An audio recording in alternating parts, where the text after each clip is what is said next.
Selamat pagi Bapak Ibu, saudara-saudari sekalian. Kita bersyukur di pagi hari ini kita kembali beribadah kepada Tuhan. Kami mengucapkan selamat datang kepada Bapak Ibu yang mengikuti ibadah tatap muka di lapangan basket SDH Holland Village. Dan juga kepada Bapak Ibu yang ada di rumah, kami ucapkan selamat beribadah. Mari sebelum kita memulai ibadah kita pada saat ini, kita mengambil waktu sejenak untuk berdoa. Kita mengambil waktu teduh, mohon pimpinan dan pertolongan Tuhan kepada kita semua. Sambil Bapak Ibu mengambil waktu teduh, kami akan menyanyikan pujian yang berjudul Tuhan Peliharamu.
Amin. Kiranya bersama-sama kita mengaminkan pemeliharaan Tuhan bagi kita semua. Walaupun mungkin Bapak Ibu ini adalah hari-hari yang sulit bagi kita semua, tetapi dalam pujian ini kita diingatkan bahwa Tuhan memelihara kita semua. Baik, Bapak Ibu, kita menyaksikan beberapa pengumuman dalam pelayanan kita sepanjang minggu yang akan berjalan. Yang pertama, pada hari Jumat ini kita akan bersama-sama melakukan ibadah kebaktian Jumat Agung. Kemudian di hari Minggu nanti juga kita akan beribadah bersama. Dan dalam dua ibadah ini kita akan dilayani oleh Bapak Pendeta Yohanes Halim. Termasuk di hari ini Bapak Pendeta Yohanes Halim juga yang akan membagikan firman Tuhan kepada kita semua. Nah, mari kita sambil berdiri, kita menyapa Bapak Ibu yang ada di sekitar kita semua. Mari kita sampaikan selamat beribadah. Demikian juga Bapak Ibu yang ada di rumah boleh menyapa keluarga yang akan beribadah bersama-sama. Baik, dengan tetap berdiri kita masuk dalam panggilan ibadah. Bersama-sama kita akan membacakan kitab Yosua pasal 24 ayat 21 sampai 24. Tetapi bangsa itu berkata kepada Yosua, "Tidak, hanya kepada Tuhan saja kami akan beribadah." Kemudian berkatalah Yosua kepada bangsa itu, "Kamulah saksi terhadap kamu sendiri bahwa kamu telah memilih Tuhan untuk beribadah kepadanya." Jawab mereka, "Kamilah saksi." Ia berkata, "Maka sekarang jauhkanlah Allah asing yang ada di tengah-tengah kamu, dan condongkanlah hatimu kepada Tuhan Allah Israel." Lalu jawab bangsa itu kepada Yosua, "Kepada Tuhan Allah kita, kami akan beribadah dan firman-Nya akan kami dengarkan. Wow, sungguh indah Bapak Ibu. Pengakuan umat Tuhan yang mengatakan bahwa kepada Tuhan Allah saja mereka akan beribadah dan mendengarkan firman-Nya. Dan inilah menjadi penghiburan dan sukacita kepada kita semua. Karena kita menyembah Allah yang hidup, Allah yang kudus dan mulia. Oleh karena itu, mari bersama-sama melalui pujian ini kita mengekspresikan syukur kita kepada Tuhan yang besar. Mari kita menyanyikan lagu yang berjudul My Heart is Filled with Thankfulness. My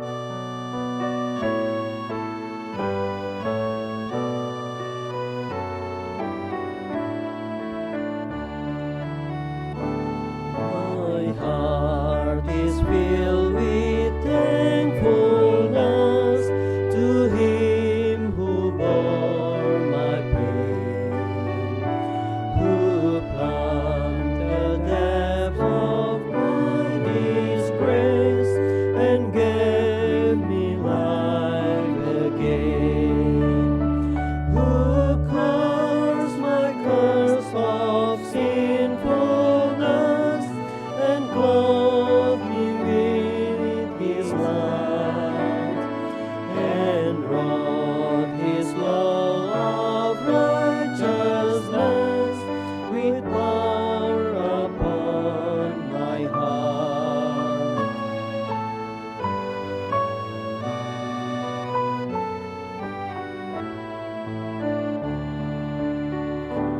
My heart is filled with thankfulness to Him who walks beside, who floods my weaknesses with strength and causes fears to fly, whose every promise is enough for every step I take, sustaining me with arms of love and crowning me with grace.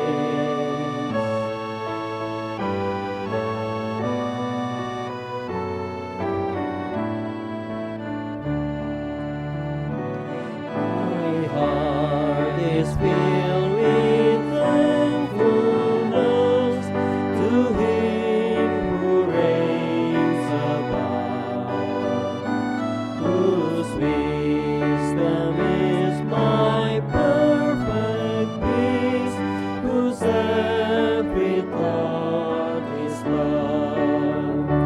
For every day I have on earth is given by the King, so I will give my life, my all, to love and follow Him,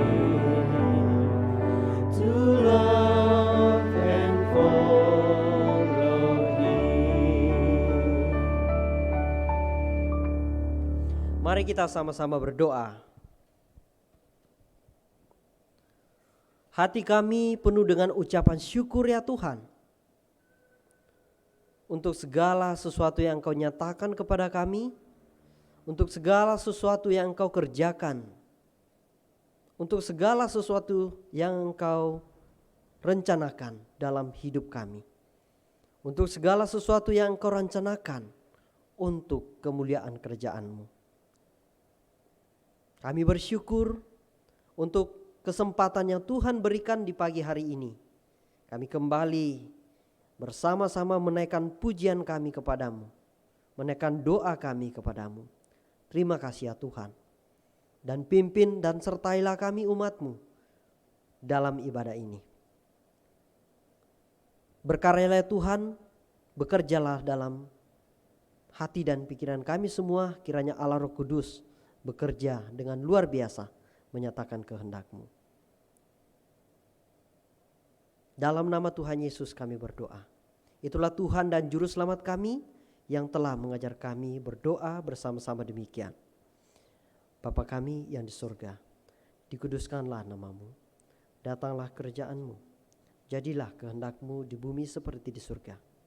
Berikanlah kami pada hari ini makanan kami yang secukupnya, dan ampunilah kami akan kesalahan kami, seperti kami juga tahu mengampuni orang yang bersalah kepada kami.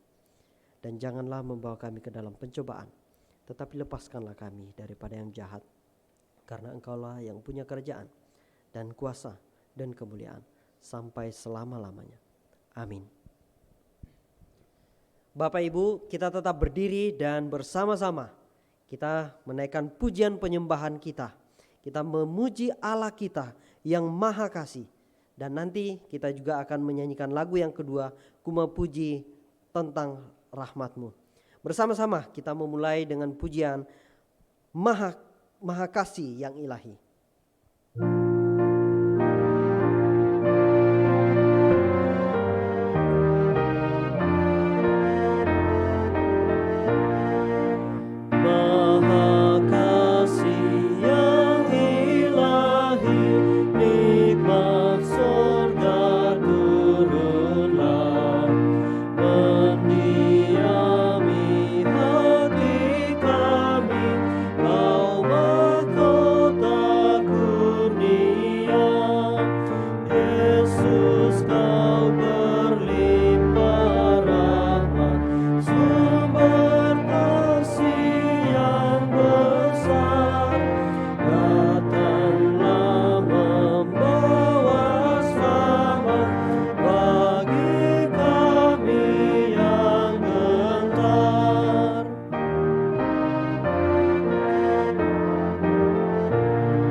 Dan memang benar ketika Allah kita menyatakan kasih-Nya, damai dan sejahteranya menjadi bagian kita umat-Nya. Kita bersama-sama turut memuliakan kasih-Nya selamanya. Kita melanjutkan memuji dan mengagungkan Allah kita. Berikutnya kita akan bersama-sama menyanyi lagu yang berjudul Ku Memuji tentang Rahmat-Mu. Kita akan lanjutkan dengan bahasa Inggrisnya. Ku memuji tentang rahmat-Mu. Ku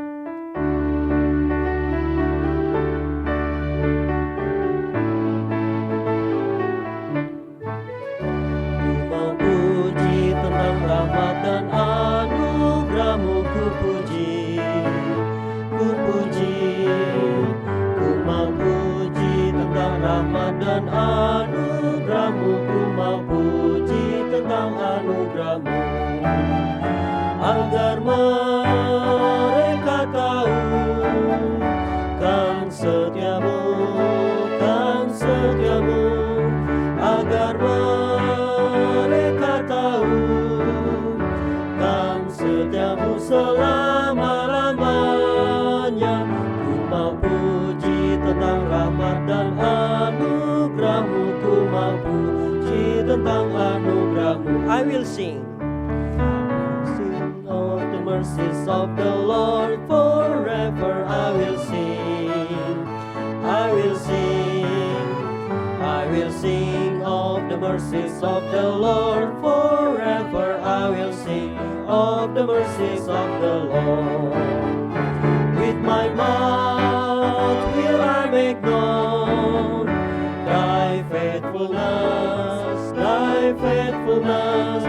With my mouth will I make known thy faithfulness to all generations. I will sing of the mercies of the Lord forever. I will sing. I will sing.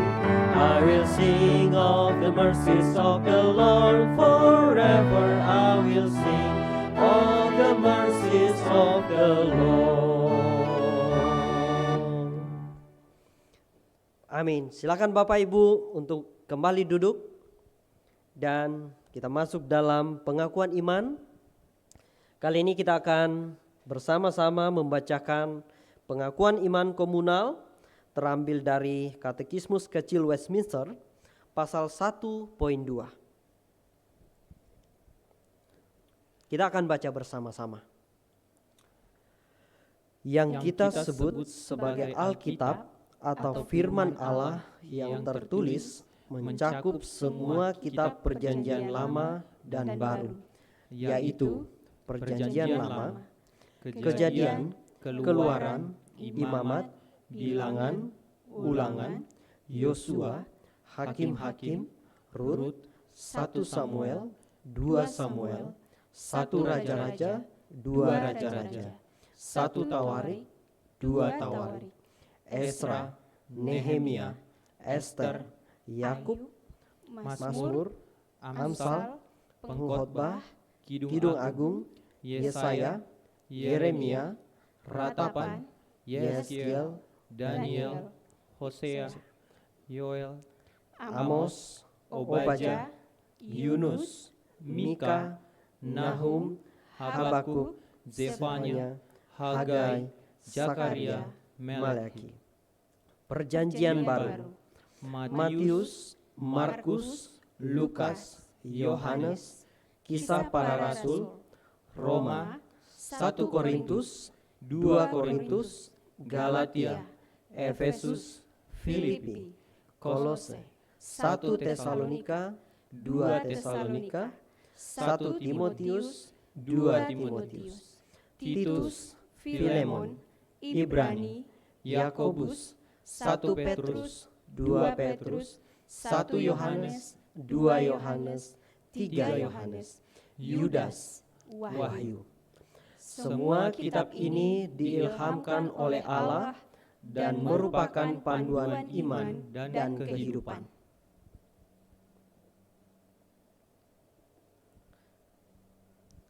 Jemaat membacakan pengakuan dosa komunal.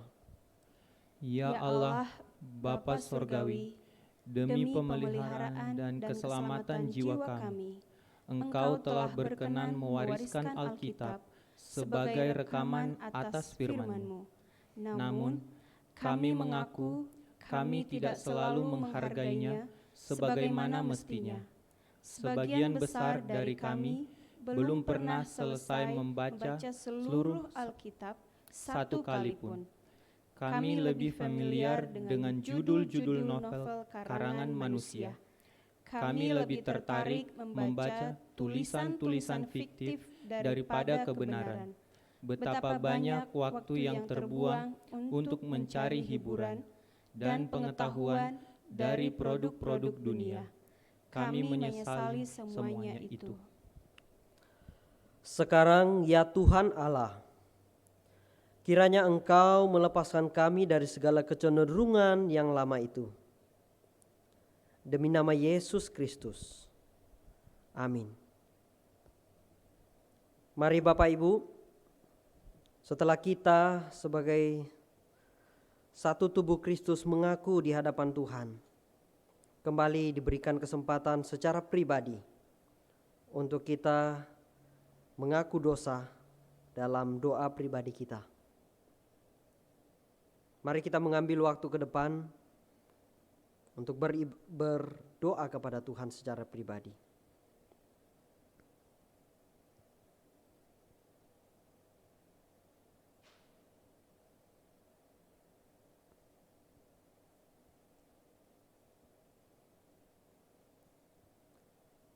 Jemaat Tuhan yang kekasih, dengarkanlah sabda pengampunan daripada Tuhan kita. Sebab inilah darahku, darah perjanjian yang ditumpahkan bagi banyak orang untuk pengampunan dosa. Matius 26 ayat 28. Amin. Bapak Ibu, saudara-saudara sekalian, kita bersyukur untuk kesempatan bisa secara pribadi mengaku dosa kita, dan selanjutnya kita kembali akan datang kepada Tuhan dalam doa syafaat kita. Saya akan memimpin dalam doa ini. Mari bersama-sama kita berdoa. Terima kasih ya Bapa di surga, sekali lagi kami naikkan dalam persekutuan kami dan secara khusus dalam doa kami pada saat ini. Kami bersyukur, kami berterima kasih karena belas kasih Tuhan. Karena kami memiliki Allah yang mulia, yang besar. Karena kami memiliki Allah yang terus menyatakan kehendak-Nya kepada kami semua. Memberikan firman-Nya yang tertulis di dalam Alkitab kepada kami. Dan juga terus menuntun dan menolong kami dalam perenungan, pembacaan dan perenungan firman Tuhan yang kami lakukan secara pribadi maupun sebagai satu jemaat Tuhan. Terima kasih. Dan biarlah ya Tuhan, semakin hari hati kami boleh diperbaharui untuk semakin mengasihi Engkau. Kami bersyukur dalam ibadah pada saat ini ya Tuhan. Dan juga kami menaikkan permohonan kami. Pada saat ini kami bersama-sama mau menyerahkan ke dalam tangan kasih-Mu setiap jemaat, setiap umat-Mu ya Tuhan dalam konteks pandemi sekarang. Kami terus bersama-sama berjuang untuk bagaimana hidup dalam situasi yang sulit ini. Kami boleh bersama-sama berjuang untuk memikirkan bagaimana kami bisa tetap efektif dan kami bisa tetap menyenangkan Engkau dalam kehidupan kami. Kiranya Tuhan terus berbelas kasih kepada kami semua. Sekiranya ada yang sudah lalai, sekiranya ada yang sudah tidak mengindahkan Engkau dan tidak memikirkan, tidak mempedulikan Tuhan dalam hidupnya. Kiranya melalui sabda kebenaran firman-Mu, melalui umat-Mu, Engkau pakai ya Tuhan untuk memperdengarkan kebenaran-Mu kembali kepada mereka. Supaya mereka berbalik kepada Tuhan untuk mau menghormati Tuhan. Bapa di surga, dalam konteks pandemi ini juga kami berdoa untuk umat-Mu yang mungkin sedang bergumul dengan berbagai macam tantangan dalam kehidupan pribadi maupun kehidupan keluarga. Secara khusus mungkin untuk kebutuhan finansial ya Tuhan. Kami mau menyerahkan ke dalam tangan kasih Tuhan. Sebagaimana pujian yang boleh kami nyanyikan bahwa Engkau memelihara segala ciptaan-Mu ya Tuhan. Engkau menopang segala ciptaan-Mu termasuk kepada setiap anak-anak-Mu, kepada setiap umat-Mu. Biarlah ya Tuhan, Engkau boleh berbelas kasih menyatakan, memberikan kesadaran kepada setiap umat-Mu bahwa walaupun kondisi sedang sulit, Tuhan tetap memelihara. Biarlah kasih-Mu ya Tuhan nyata di setiap umat-Mu. Biarlah pribadi-Mu yang penuh dengan belas kasihan itu dirasakan oleh umat-Mu. Sehingga dalam menghadapi tantangan yang sulit ini tetap memiliki damai dan sejahtera. Tetap memiliki gairah untuk melakukan yang terbaik dalam hidupnya. Kami mohon belas kasih-Mu ya Tuhan. Dan kami juga mendoakan untuk gereja-gereja-Mu ya Tuhan. Kami Christ Chapel Manado, bahkan beberapa Christ Chapel di tempat yang lain juga, kiranya Tuhan berbelas kasih untuk dengan setia boleh terus menyatakan kebenaran-Mu ya Tuhan. Demikian juga untuk gereja-gereja yang ada di kota Manado, di Sulawesi Utara, bahkan di Indonesia, di seluruh dunia ya Tuhan. berbelas kasihilah, supaya suara kebenaran Injil boleh diperdengarkan dengan otoritasnya yang kuat, yang besar. Setiap mimbar-mimbar gereja boleh Tuhan pakai untuk menyatakan bagaimana Tuhan menginginkan manusia hidup dalam dunia ini. Bapa di dalam surga, kami berdoa untuk bangsa dan negara kami. Mohon Tuhan campur tangan untuk berbagai macam hal yang harus diselesaikan oleh pemerintah kami. Kami mohon hikmat bijaksana-Mu ya Tuhan kepada mereka. Kami berdoa juga untuk anak-anak dari yang kecil, remaja, bahkan juga yang sudah sampai dewasa. Generasi-generasi penerus dalam bangsa kami, dalam gereja. Kiranya Tuhan berbelas kasih supaya dari masa kecil mereka, dalam pertumbuhan mereka sungguh boleh nyata ya Tuhan, bahwa hidup kami manusia adalah hidup yang perlu kami persembahkan kepada Allah yang kudus dan mulia. Biarlah Tuhan setiap generasi boleh mengenal keindahan Injil Kristus dari dalam keluarga mereka, dalam persekutuan dan dalam dimanapun mereka berada. Sehingga ketika mereka menghadapi tantangan-tantangan, mereka boleh berdiri sebagai anak-anak yang menyaksikan Engkau ya Tuhan. Mereka boleh berdiri sebagai anak-anak yang memuliakan Tuhan. Bapa di surga, ini syukur kami, permohonan kami, doa syafaat kami. Kami bawa kepadamu di dalam nama Tuhan Yesus Kristus. Itulah Tuhan dan Juru Selamat kami berdoa. Amin. Bapak Ibu, kembali pada saat ini kita diberikan kesempatan untuk membawa persembahan kita. Mari kita mempersiapkannya.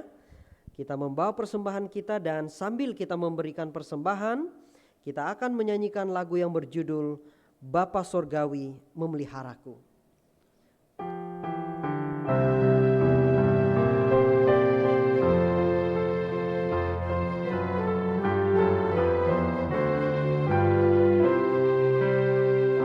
Kepadanya yang aku berharap, di darat atau laut yang gelap, setiap saat ku berharap Bapa Sorgawi memeliharaku. Aku berharap pada Tuhanku, di arai atau lautan menderu, ku tak gentar, ya tak ingkar, Bapa Sorgawi memeliharaku.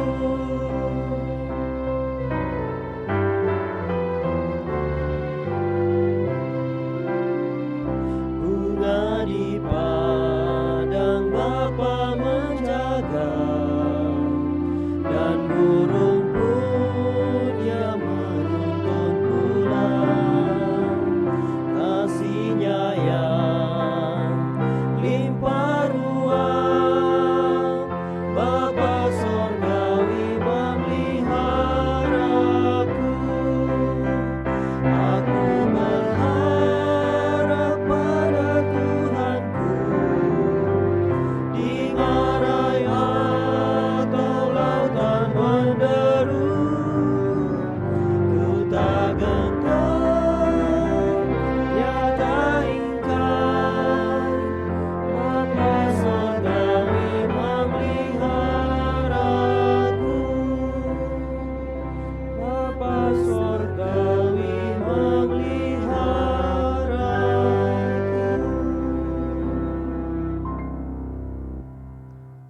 Puji Tuhan.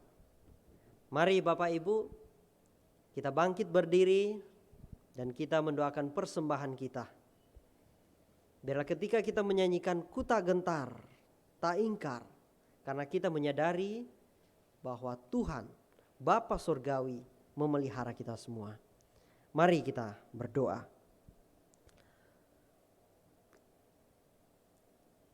Kami bersyukur, berterima kasih untuk pimpinan dan pertolongan-Mu kepada kami semua. Engkau menyatakan kehendak-Mu kepada kami dan Engkau memperdengarkan sabda-Mu bahwa Engkau terus memimpin dan menolong memelihara kami umat-Mu. Terima kasih ya Tuhan. Terima kasih juga untuk kesempatan dalam ibadah ini. Kami sudah memberikan persembahan syukur kami. Terimalah ya Tuhan, dan biarlah persembahan ini boleh dikelola dengan sebaik-baiknya dalam mengatur pelayanan yang Tuhan percayakan kepada kami. Berkati setiap umat-Mu dalam menjalani hidupnya, dalam mengelola setiap berkat yang Tuhan percayakan. Biarlah ya Tuhan, setiap umat-Mu beroleh hati yang takut akan Tuhan, hati yang mengasihi Tuhan, supaya mereka bisa menjadi penata layan yang Tuhan kehendaki. Dalam nama Tuhan Yesus kami berdoa. Amin. Silakan duduk Bapak Ibu, dan sekarang kita akan mendengarkan firman Tuhan. Kita akan dilayani oleh Bapak Pendeta Yohanes Halim. Selamat mendengarkan. Selamat pagi saudara-saudara dalam Kristus. Saya sungguh bersyukur kembali boleh memberitakan kebenaran firman Tuhan melalui Christ Chapel Palembang, Christ Chapel Manado, dan Christ Chapel Kupang. Pagi ini saya memberi tema, topik khotbah saya sebagai The Partnership in Giving and Receiving. Kemitraan di dalam memberi dan menerima. Saudara, kita akan membahas dari kitab Filipi pasal 4 ayat 14 sampai 23. Tapi sebelum itu saya ingin mengingatkan apa yang terjadi dengan kekristenan selama 2000 tahun ini. Saudara, kekristenan selalu seringkali bergerak seperti pendulum dari satu ekstrim ke ekstrim yang lain. Saudara, satu ketika gereja begitu kuat sebagai sebuah komunitas kerajaan Allah, seringkali mereka disebut sebagai Kristendom, sehingga orang-orang itu tidak pernah lepas dari kehidupan bergereja. Tetapi oleh karena itu sangat ditekankan, orang mulai lupa bahwa bisa berada di dalam gereja oleh karena adanya suatu pertobatan. Sehingga banyak orang lupa akan pertobatan pribadi. Nah, pada saat itu pendulum mulai bergerak kepada arah yang berbeda, yaitu menekankan atau gerakan yang sangat menekankan kelahiran baru, pertobatan pribadi. Dan sampai-sampai mereka menemukan slogan menerima atau menjadikan Yesus sebagai Tuhan dan Juru Selamat pribadi. Bertobat secara pribadi tentu penting. Tetapi ekstrim ini membuat orang-orang itu menjadi orang Kristen individualistik. Gereja menjadi tidak penting. Berkomunitas menjadi tidak penting. Oleh karena apa? Karena mereka sudah menjadikan Yesus sebagai Tuhan dan Juru Selamat pribadi. Tetapi mereka lupa bahwa Tuhan menyelamatkan kita secara pribadi atau pribadi kita diselamatkan, dan selanjutnya Tuhan tempatkan di dalam sebuah komunitas yang namanya gereja untuk bertumbuh bersama. Saudara, keselamatan atau pertobatan pribadi itu penting, tetapi tidak kalah penting bahwa Tuhan menempatkan orang-orang yang sudah bertobat ini dalam sebuah komunitas yang Tuhan sebut sebagai gereja. Dan kita tahu, gereja adalah sebuah komunitas orang-orang percaya yang memiliki berbagai aktivitas untuk menyembah Tuhan bersama. Dan seluruh aktivitas ini tentu memerlukan biaya untuk menjalankannya. Oleh karena itu, setiap orang percaya diminta untuk berbagian di dalamnya, dalam memberi dan juga dalam menerima. Saudara, gereja adalah suatu organisasi yang unik. Gereja seharusnya bukanlah organisasi perpanjangan tangan pemerintah.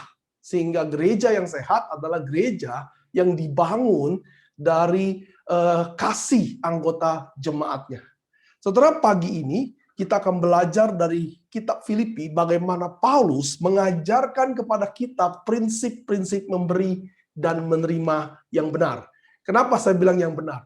Karena seperti pendulum itu, banyak orang yang tidak memahami konsep memberi dan menerima dengan benar. Beberapa orang mengatakan bahwa memberi yang banyak kepada Tuhan, nanti Tuhan akan kembalikan dalam bentuk seperti investasi saham, saudara. Tetapi gerakan yang lain tidak. Kita memberi kepada Tuhan bukan untuk menerima. tetapi kita memberi dengan ketulusan hati. Saudara, ini pun benar, tetapi Alkitab tidak pernah mengajarkan keduanya dengan secara ekstrim seperti itu. Tetapi Alkitab mengajarkannya kita memberi dengan hati yang tulus, dan kita juga akan menerima bagaimana Tuhan memberkati pemberian kita. Nah, Paulus dalam kitab Filipi mengajarkan kita konsep memberi dan menerima dengan benar. Saudara, kita bersama-sama tahu bahwa kitab Filipi adalah kitab yang penuh dengan ungkapan sukacita dari Paulus.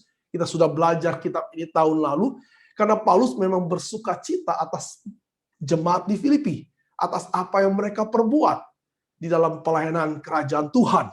Nah, salah satu alasan Paulus mengucap syukur adalah kemitraan mereka dalam pemberitaan Injil. Dan yang Paulus maksudkan dalam kemitraan ini adalah bagaimana mereka berkontribusi melalui uang mereka untuk pekerjaan Tuhan. Saudara, Paulus juga menggunakan istilah perdagangan di dalam kitab ini, dan teks kita khususnya pada bagian ini, Paulus menggunakan istilah banking, kredit, dan debit untuk mengungkapkan bagaimana atau apa yang jemaat Filipi kerjakan di dalam pekerjaan Injil. Filipi adalah kota perdagangan, penuh dengan transaksi-transaksi perbankan yang tentunya memudahkan mereka untuk memahami apa yang Paulus katakan dalam kitab ini. Saudara, memberi bagi pekerjaan Injil tidak akan pernah menjadi sia-sia. Paulus mengatakan kita semua akan menerima hasilnya. Saudara, mari kita membaca dari kitab Filipi pasal 4. Teks saya adalah dari ayat 14 sampai 23. Tapi saya ingin mengajak kita semua untuk membaca dari ayat 10 supaya kita memiliki konteks yang lebih baik. Kitab Filipi pasal 4 dimulai dari ayat 10, demikianlah firman Tuhan. Aku sangat bersukacita dalam Tuhan bahwa akhirnya pikiranmu dan perasaanmu bertumbuh kembali untuk aku. Memang selalu ada perhatianmu, tetapi tidak ada kesempatan bagimu. Kukatakan ini bukanlah karena kekurangan, sebab aku telah belajar mencukupkan diri dalam segala keadaan. Aku tahu apa itu kekurangan. Aku tahu apa itu kelimpahan. Dalam segala hal dan dalam segala perkara, tidak ada sesuatu yang merupakan rahasia bagiku, baik dalam hal kenyang maupun dalam hal kelaparan. Baik dalam hal kelimpahan maupun dalam hal kekurangan. Segala perkara dapat kutanggung di dalam Dia yang memberi kekuatan kepadaku. Namun, baik juga perbuatanmu, bahwa kamu telah mengambil bagian dalam kesusahanku. Kamu sendiri tahu juga, hai orang-orang Filipi, pada waktu aku baru mulai mengabarkan Injil, ketika aku berangkat dari Makedonia, tidak ada satu jemaat pun yang mengadakan perhitungan hutang dan piutang dengan aku selain daripada kamu. Karena di Tesalonika pun kamu telah 1-2 kali mengirimkan bantuan kepadaku. Tetapi yang kuutamakan bukanlah pemberian itu, melainkan buahnya yang makin memperbesar keuntunganmu. Kini aku telah menerima semua yang perlu daripadamu. Malahan lebih daripada itu, aku berkelimpahan. Karena telah menerima kirimanmu dari Epafroditus, suatu persembahan yang harum, suatu korban yang disukai dan yang berkenan kepada Allah. Allahku akan memenuhi segala keperluanmu menurut kekayaan dan kemuliaannya dalam Kristus Yesus. Dimuliakannya Allah dan Bapa kita selama-lamanya. Amin. Sampaikan salamku kepada tiap-tiap orang kudus dalam Kristus Yesus. Salam kepadamu dari saudara-saudara yang bersama-sama dengan aku. Salam kepadamu dari segala orang kudus, khususnya dari mereka yang di istana Kaisar. Kasih karunia Tuhan Yesus Kristus menyertai rohmu. Demikianlah firman Tuhan yang kudus bagi kita semua, umat Allah yang kudus. Mari kita berdoa. Bapa, kami sangat membutuhkan pertolongan Roh Kudus untuk kami boleh memahami kebenaran firman Tuhan. Kami naikkan doa ini dengan permohonan sangat agar Roh Kudus-Mu dicurahkan untuk mencerahkan hati dan pikiran kami. Di dalam nama Tuhan Yesus kami berdoa. Amin. Saudara perhatikan di dalam ayat 10 sampai 13, Paulus mengatakan dia bersukacita bahwa pada akhirnya jemaat Filipi bisa kembali terlibat atau bermitra dengan Paulus di dalam pemberitaan Injil.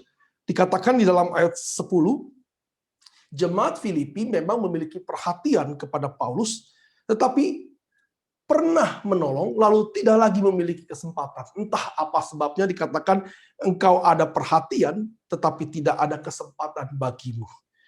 Lalu Paulus mengatakan ketika mereka mulai memberi maka Paulus mengatakan perbuatan itu baik. Tetapi Paulus ingin mengatakan sekalipun mereka memberi kepada Paulus untuk pelayanan Injilnya, itu bukan karena Paulus menginginkan uang mereka, karena Paulus selalu belajar mencukupkan diri. Dikatakan Paulus tahu apa itu kekurangan dan kelebihan, kenyang dan lapar, dan dia tahu apa itu hidup berdasarkan pimpinan Tuhan. Tetapi ketika jemaat Filipi mulai menolong Paulus, maka Paulus ingin mengatakan perbuatanmu sungguh baik. Maka ini adalah suatu ungkapan di dalam bahasa Yunani. Paulus sangat menggunakan kata ini dengan ungkapan yang sungguh-sungguh.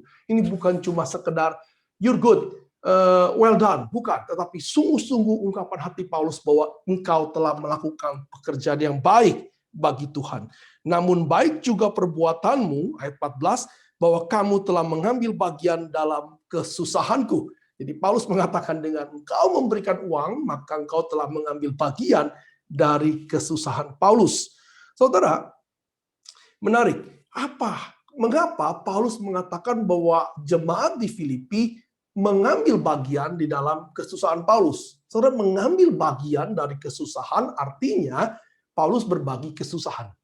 Artinya orang Filipi jadi susah.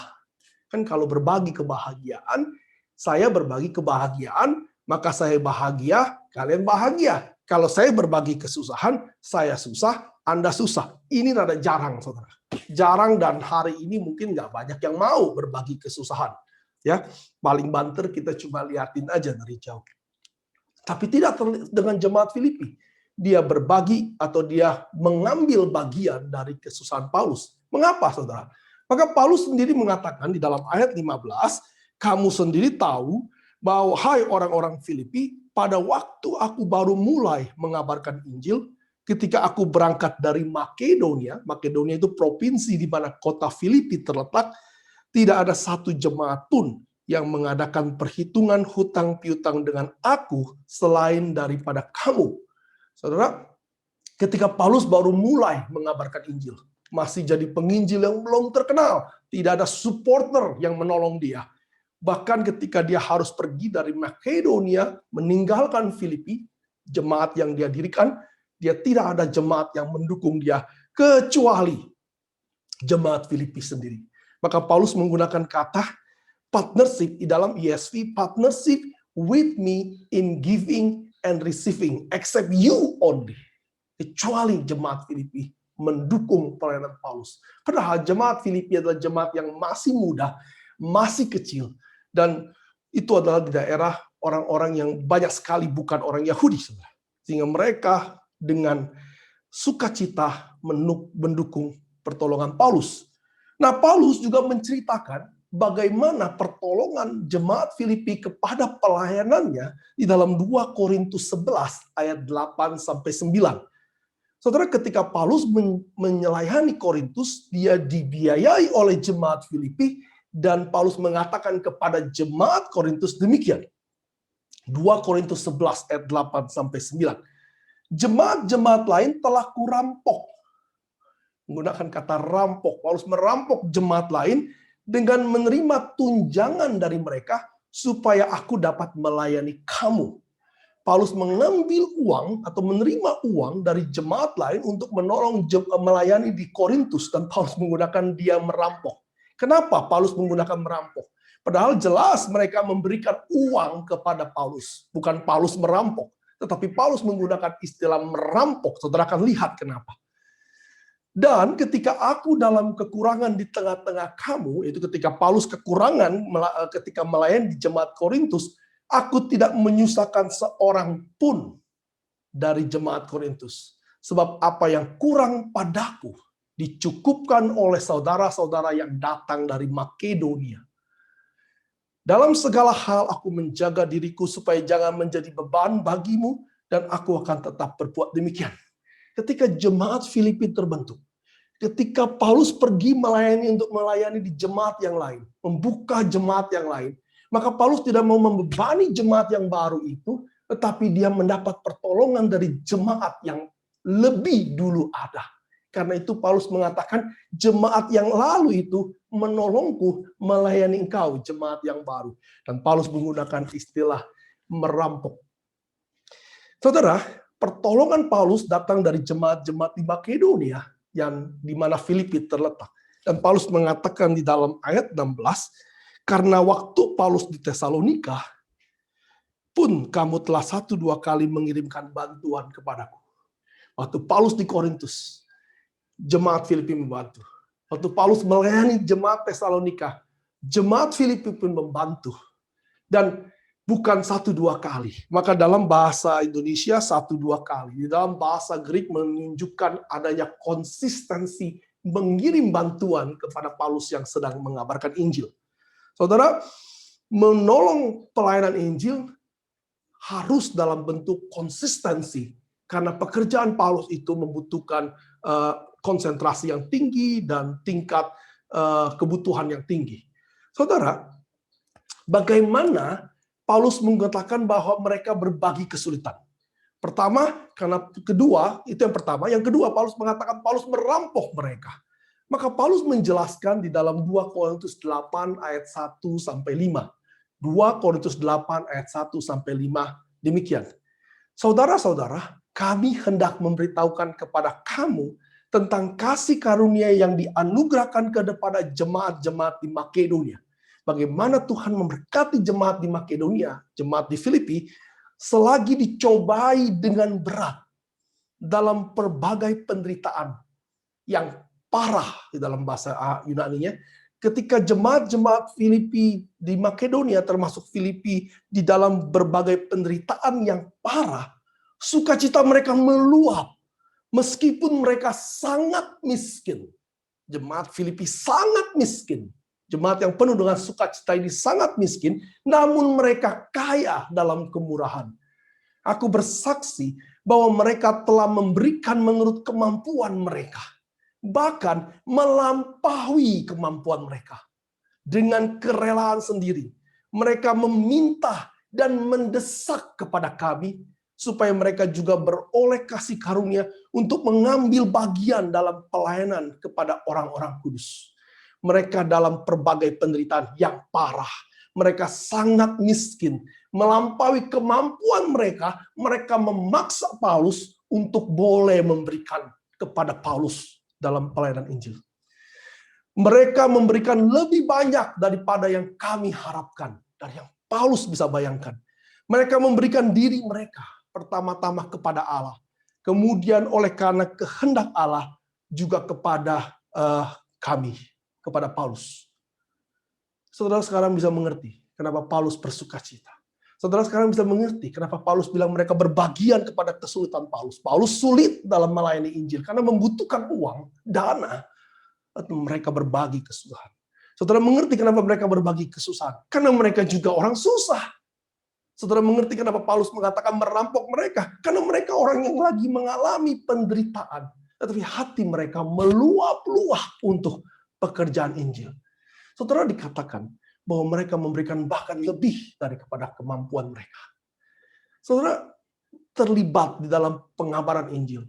Terlibat di dalam kerajaan Allah. Saudara bisa lakukan dengan hati yang meluap-luap. Saudara, kita harus melatih diri kita untuk memberi kepada pekerjaan Tuhan. Bahkan sejak ketika kita masih sangat muda. Apapun kondisi kita.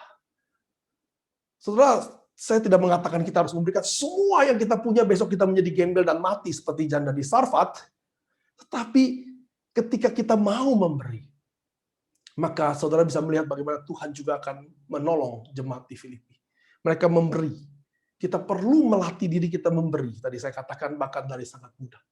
Saya dengan teman-teman dan juga melihat teman-teman kami ketika kami berusaha untuk memberi sejak kami masih kuliah. Bahkan kami terus bisa memberi ketika penghasilan semakin bertambah. Ketika kita tidak pernah melatih diri untuk memberi, maka kita tidak akan punya kebiasaan untuk memberi. Saudara, kita harus belajar memberi dengan setia. Kita harus belajar praktek memberi dengan konsisten. Kita perlu mengubah bagaimana kita menggunakan uang hanya untuk kepentingan pribadi dan mulai memikirkan pekerjaan Tuhan. Berapa banyak yang bisa saudara berikan, itu bukan masalah yang penting, tapi masalah yang penting bagaimana saudara memaksa diri untuk terus memberi bagi pekerjaan Tuhan. Saudara, jemaat di Filipi memberi di dalam keadaan yang sangat tidak baik. Bukan alasan untuk tidak memberi ketika kita di dalam keadaan yang tidak baik. Tapi hati ini menggerakkan kita untuk memberi. Maka saudara, Paulus mengatakan bahwa mereka mengalami terlibat di dalam, ketika mereka memberi kepada Paulus, mereka terlibat di dalam hutang piutang. Saudara mungkin bingung ya, apa maksudnya hutang piutang ini? Mungkin teman-teman accounting akan mengerti. Ini maksudnya seperti debit dan kredit. Karena engkau memberi, maka engkau juga akan menerima. Maka dikatakan di dalam ayat 17, tetapi dalam ayat 15, bahwa tidak ada satu jemaat pun yang mengadakan perhitungan hutang dan piutang dengan aku. Jadi tidak ada jemaat yang terlibat di dalam memberi dan menerima bersama dengan Paulus. Tetapi saudara perhatikan bahwa Paulus katakan di dalam ayat 17, yang kuutamakan bukanlah pemberian itu, melainkan buahnya yang makin memperbesar keuntunganmu. Di dalam bahasa Inggris, menerjemahkan literal dari Greek adalah I seek the profit that accrues to your account. Karena Paulus mengatakan yang penting bukan pemberiannya buat Paulus. Karena Paulus bisa hidup. Paulus sudah mengatakan di ayat sebelumnya, dia bisa hidup dengan kekurangan. Dia bisa hidup dengan kelaparan. Dia bisa hidup dengan kelimpahan. Tetapi ketika engkau memberi kepada pekerjaan Tuhan, yang Paulus justru pikirkan, apa yang akan engkau terima sebagai buahnya, sebagai bunganya di dalam bahasa aslinya, yang terus meningkat. Ini yang menjadi concern dari Paulus. Bahwa setiap orang yang memberi bagi pekerjaan Tuhan, maka mereka akan menerima sesuatu dari Tuhan. Saudara, mereka menerima suatu pemberian yang luar biasa. Yang pertama, dalam ayat 19 dikatakan, kini aku telah menerima semua yang dari kini ayat 19. Allah akan memenuhi segala keperluanmu menurut kekayaan dan kemuliaannya dalam Kristus Yesus. Saudara, Paulus mengatakan ketika jemaat Filipi memberi, jemaat Filipi juga akan menerima, yaitu mereka akan menerima bagaimana Allah akan memenuhi segala kebutuhanmu. God will supply every need of yours according to His riches in glory in Christ Jesus. Tuhan akan memenuhi segala kebutuhan mereka. Mereka dalam kekurangan, mereka di dalam penderitaan. Paulus mendoakan mereka, Tuhan tidak akan tinggal diam bagi mereka. Saudara, tetapi yang Paulus katakan, Tuhan akan memenuhi segala kebutuhan mereka. Saudara, saya meminjam ilustrasi yang indah dari John Piper.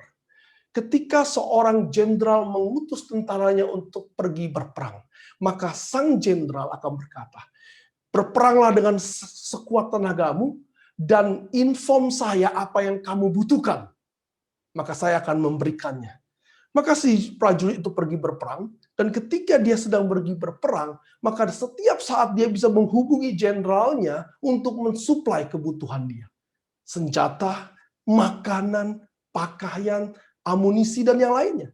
Tetapi apakah sang prajurit akan meminta iPhone 12 atau Samsung S21 Ultra atau TV 90 inch? Maka ketika prajurit itu meminta, sang jenderal akan geleng-geleng kepala. Itu bukan yang kamu butuhkan di dalam pertempuranmu. Saudara, yang Paulus katakan, Tuhan akan memenuhi segala kebutuhan kita. Needs, not desire. Mungkin banyak dari kita berpikir, begitu banyak Tuhan tidak penuhi. Mungkin itu desire. Mungkin itu bukan yang kamu butuhkan di dalam pelayananmu bagi Tuhan. Saudara, saya berdoa. Sekarang sih enggak, dulu saya berdoa. Sekarang juga masih mau. Yaitu saya berdoa, saya berharap saya bisa lancar bahasa Greek dan bahasa Hebrew seperti membaca dalam bahasa Indonesia. Tapi mungkin Tuhan bilang, that's not your need, Yohanes. What you need is to come to me dengan rendah hati, dengan bersandar kepadaku. Sampai hari ini saya masih iri, saudara. Ini dosa, saudara. Saya harus bertobat. Saya iri sekali bagi orang-orang yang bisa baca Greek dan Hebrew seperti baca bahasa Indonesia. Dan mereka membutuhkan waktu 30 tahun lebih, saudara. Yang kedua, saudara, dalam pasal ayat 22 dikatakan Paulus memberi salam dari orang-orang kudus di istana Kaisar. Saudara, bukankah ini suatu hal yang indah? Bahwa istana Kaisar di Roma pada waktu itu masih belum Kristen. Kaisar Roma begitu sangat kejam kepada kekristenan. 3 abad pertama sebelum Kaisar Konstantin menjadi Kristen, orang Kristen dikejar-kejar, saudara.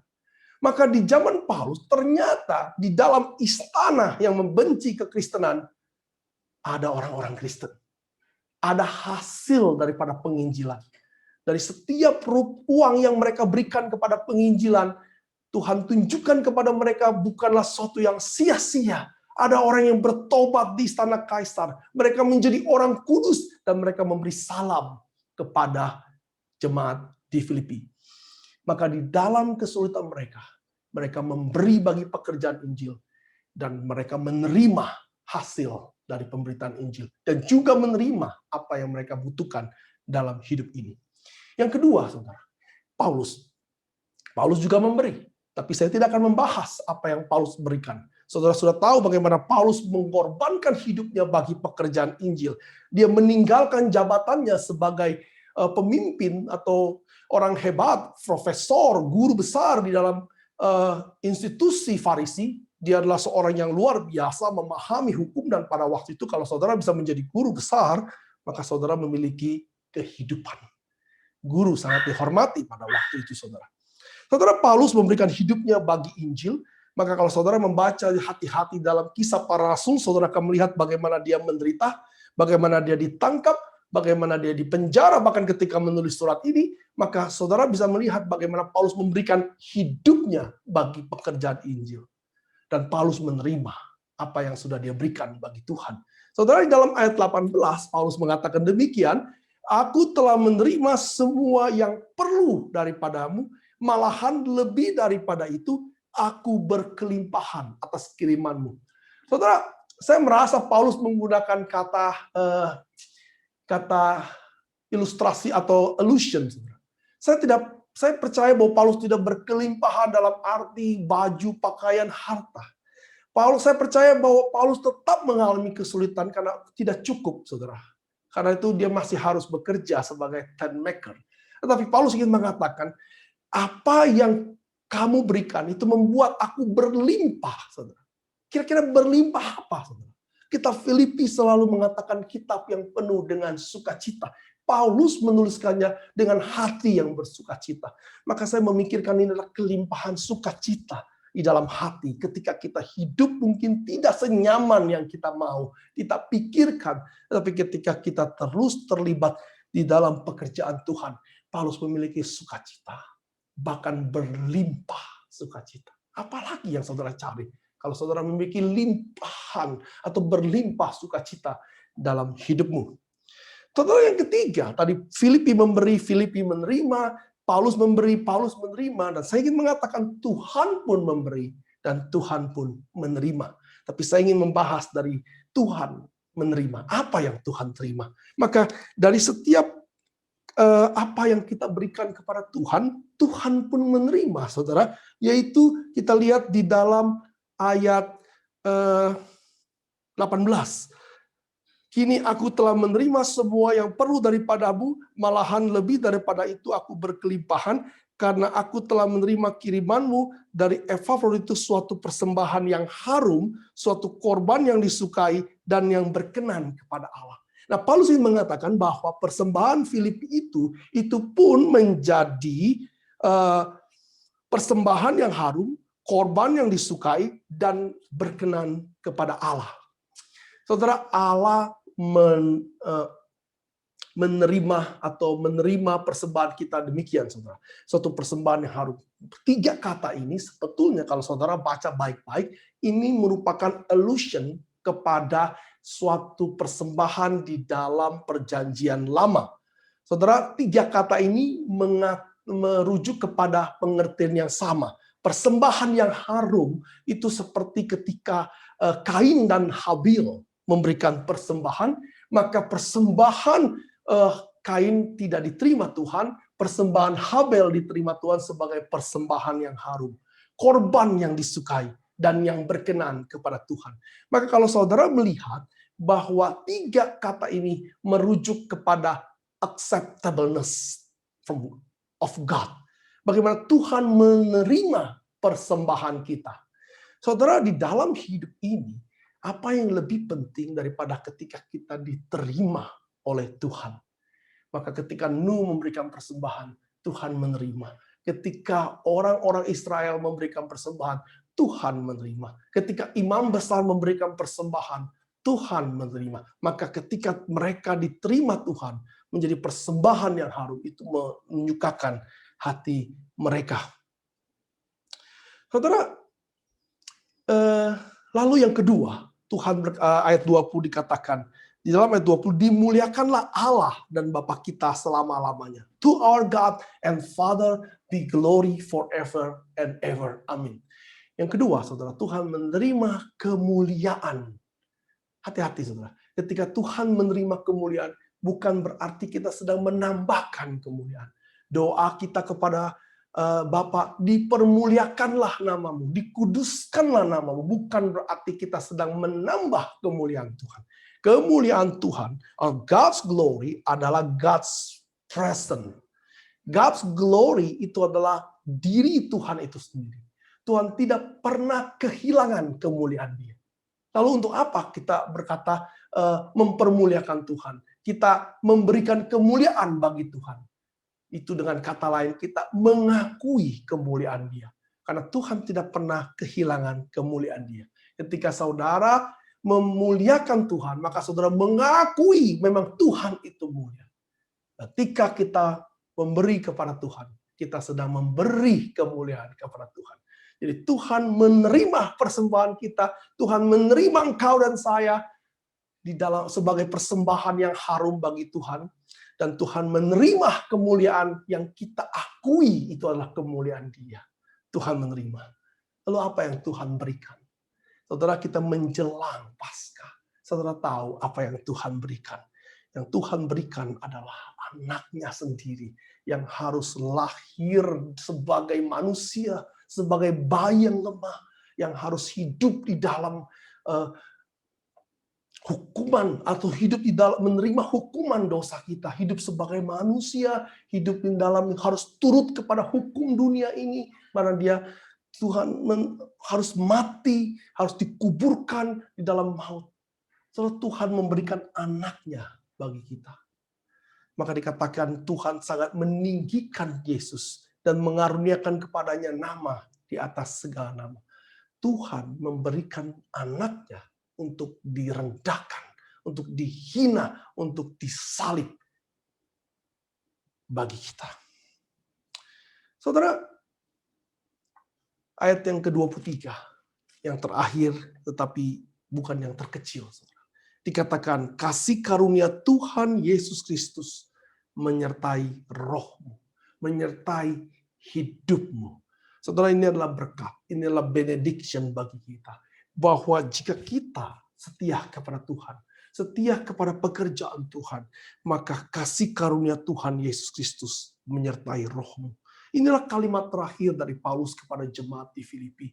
Ketika jemaat yang Paulus katakan hidup menderita, penderitaan yang parah, sangat miskin, tetapi mereka terus terlibat dalam pekerjaan Tuhan. Dan Paulus mengatakan kasih karunia Tuhan Yesus Kristus menyertai rohmu. Ini bukan menyertai roh dalam arti spirit, tapi tidak tubuh. Tapi Paulus sedang mengatakan menyertai hidupmu, menyertai pernikahanmu, menyertai keluargamu, menyertai pekerjaanmu, menyertai seluruh aspek kehidupanmu, karena Tuhan setia dan menjaga hidupmu. Saudara, mari kita ringkas. Jemaat di Filipi memberi. Jemaat di Filipi menerima. Paulus memberikan hidupnya. Paulus menerima kelimpahan sukacita. Allah memberikan anaknya. Dia menerima kembali kemuliaan yang adalah miliknya. Saudara, hati-hati, jangan salah paham, saya sedang tidak mengajarkan teologi kemakmuran. Saya tidak mengatakan kalau saudara memberi 100, saudara akan menerima 2 juta. Tidak. Tetapi ini adalah yang Paulus katakan. Ketika kita memberi kepada Tuhan untuk pekerjaan Injil, Tuhan akan mengembalikan sukacita itu kepada kita dalam bentuk yang mungkin tidak kita bayangkan. Tapi yang pasti segala kebutuhan kita, Tuhan akan penuhi, bukan segala keinginan kita. Saudara, setiap action, every actions of love will increase our capacity to love more. Ketika saudara mulai mengasihi istri saudara atau pasangan saudara, maka semakin saudara mengasihi, walaupun mulai dari kecil, saudara akan semakin dimampukan untuk mengasihi. Maka ketika saudara mulai terlibat di dalam pekerjaan Injil, ketika saudara memberi sedikit, maka saudara akan makin menikmati untuk mengasihi pekerjaan Injil. Saudara, Yesus berkata, di mana hartamu berada, disitulah hatimu berada. Karena itu, ketika saudara memikirkan pekerjaan Injil, maka saudara harus tahu di mana saudara harus meletakkan harta saudara, supaya hati saudara tetap ada di sana. Saudara, ini tidak mengatakan besok saudara pergi ke bank, ambil semua harta saudara dan berikan kepada gereja. Tidak. Yang ingin saya katakan adalah belajar untuk memberi. Bahkan ketika saudara sedang tidak mampu untuk memberi. Bukan sebagai investasi duniawi saudara, tapi sebagai investasi surgawi saudara. Nah, apakah saudara ingin terus terlibat dalam pekerjaan Injil? Saya bersyukur bahwa jemaat di Manado bisa mensupport untuk jemaat yang lain. Dan saya percaya jemaat Palembang juga bisa mensupport untuk jemaat yang lain. Dan jemaat di Kupang juga bisa untuk mensupport jemaat yang lain. Kita akan terus sesuai dengan pimpinan Tuhan untuk mengabarkan Injil ke kota-kota di mana Tuhan ingin kita berada. Dan Tuhan mengatakan, Paulus mengatakan, the grace of the Lord Jesus Christ will be with your spirit, with us, akan melengkapi kita. Karena kalau kita belum pernah berpikir sampai pagi ini, bahwa saya harus memberi bagi pekerjaan Injil. Karena selama ini saya berpikir orang-orang kaya yang memberikan pekerjaan, memberikan uangnya untuk pekerjaan Injil. Tapi saudara tadi belajar bahwa jemaat Filipi bukan jemaat yang kaya. Di dalam kesulitannya, dia memberi. Saudara, kalau saudara belum pernah berpikir, mungkin pagi ini saya ingin menantang saudara untuk mulai pikirkan berapa rupiah yang bisa saudara berikan. Sedikit tetapi demi pekerjaan Tuhan. Saudara, kalau saudara masih belum mau berpikir, maka saudara mungkin harus berdoa. Apakah hati saya melihat pekerjaan Tuhan sebagai sesuatu yang sangat penting? Saudara, teruslah belajar untuk mulai mengasihi Tuhan, mulai mengasihi pekerjaan Tuhan itu sendiri, dan mulailah memberi dengan seberapa yang saudara bisa, dengan seberapa yang saudara rela. Dan Tuhan akan memberikan sukacita bagi saudara dan melihat hasil dari setiap rupiah yang saudara berikan bagi pekerjaan Injil. Mari kita berdoa. Bapa, hamba-Mu selesai berbicara, hapuskan semua yang bukan kebenaran dalam hati dan pikiran kami. Tetapi tanamkan inti dari kebenaran ini dalam hati dan pikiran kami. Sehingga seluruh tubuh kami boleh bergerak. Mengasihi Tuhan. Mengasihi gereja. Mengasihi pekerjaan Tuhan. Kiranya Tuhan, kasih karunia Tuhan Yesus Kristus menyertai kami semua. Amin.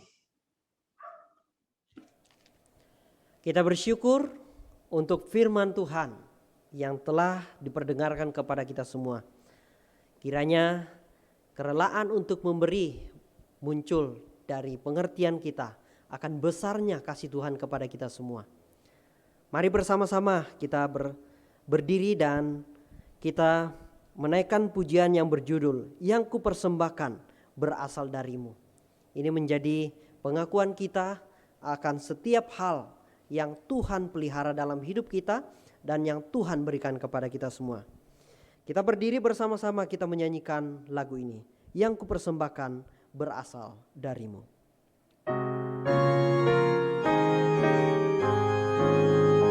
Yang kupersembahkan berasal darimu, ku sembahkan kepadamu, ku jadi hamba-Mu.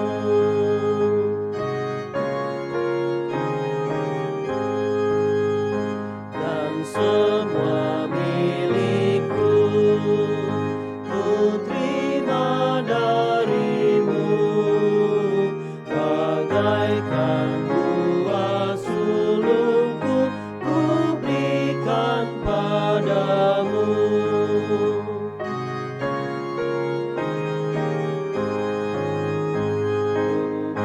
Peliharaku dan ku dikuatkan, ku giat melayanimu, muliakan nama-Mu.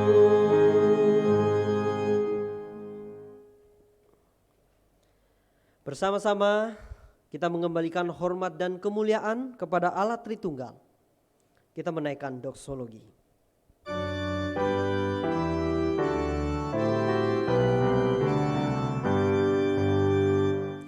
Puji Allah sumber berkat, puji Dia hai semua ciptaan, puji Dia hai segenap malaikat, puji Bapa, Putra dan Roh.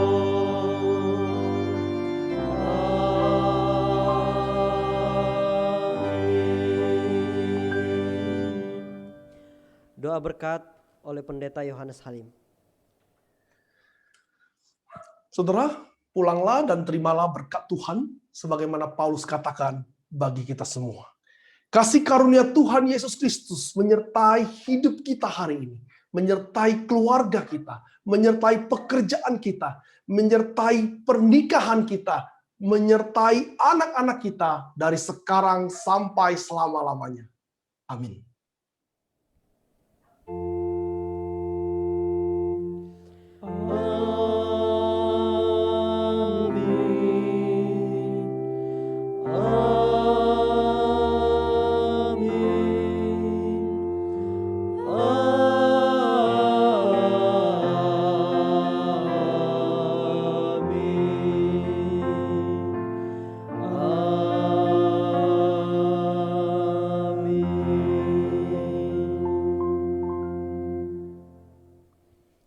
Amin. Silakan duduk Bapak Ibu.